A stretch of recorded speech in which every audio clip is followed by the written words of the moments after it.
कुछ समय के लिए रोक दिया जाता है, उसे प्रतिलंबन कहा जाता है। यह पांचों जो है वह गृह मंत्रालय से ही राय लेते हैं। अभी भारत का गृह मंत्रालय अमित शाह है, वह गृह मंत्रालय से राय लेंगे कि अब कैदी किस तरह से है, इसका आचरण कैसा है, उस प्रकार ही ये सब डिसाइड लेंगे। इन्हें कि डायरेक्ट कोई व्यक्ति जाके राष्ट्रपति से मिल लेगा। इस प्रकार अनुच्छेद 72 भी क्लियर हो गया था। और अनुच्छेद 73 में कहा गया है कि संघ के कार्यपालिका या कार्य प्रणाली को आसान बनाने के लिए राष्ट्रपति नया कानून बनाएंगे।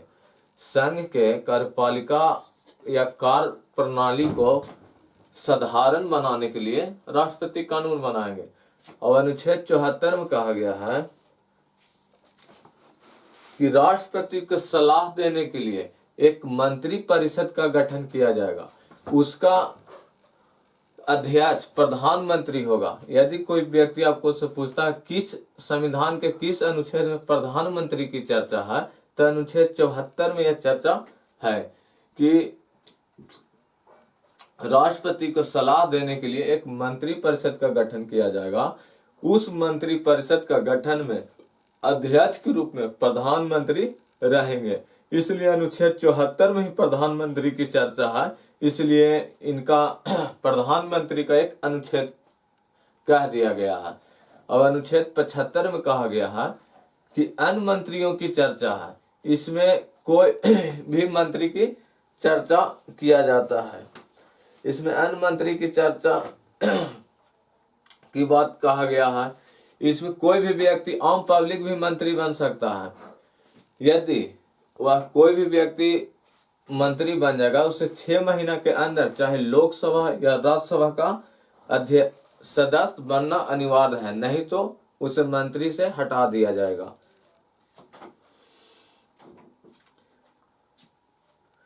और इसके बाद यह कब मंत्रिपरिषद का जो भी आया बात, यह 1861 में लॉर्ड कैनिंग के समय आया था। यह विभागीय प्रणाली के रूप में, जब लॉर्ड कैनिंग जब अंग्रेज था उस समय चार्टर्ड एक्ट और अधिनियम एक्ट लाए थे, उसी समय से यह व्यवस्था लाया गया है।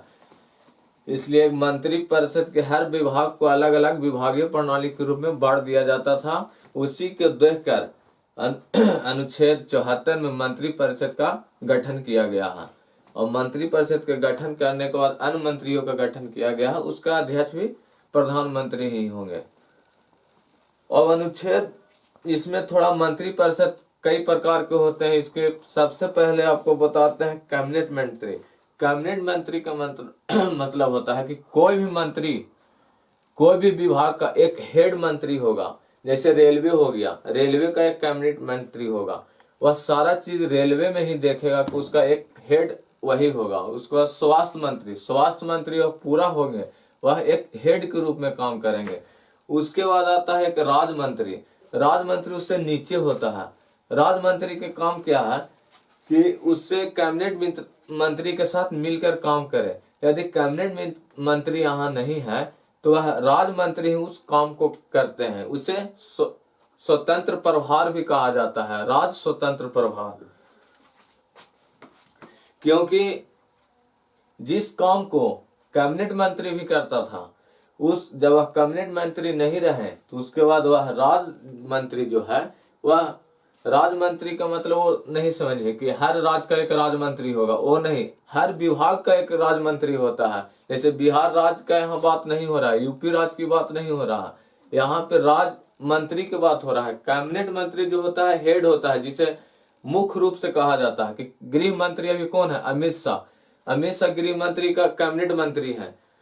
इस प्रकार आप समझे। रेल मंत्री इसी प्रकार है, उसके नीचे राज्य मंत्री आता है। यहाँ मंत्री की बात होता है, कोई राज्य और अर्थी का बात नहीं हो रहा स्टेट का, क्या आप समझ जाइए। इसलिए राज्य का मतलब यही है कि उस विभाग में एक कैबिनेट मंत्री होगा, कैबिनेट मंत्री के नीचे एक राज्य मंत्री होगा और राज्य मंत्री के नीचे एक उप मंत्री होगा।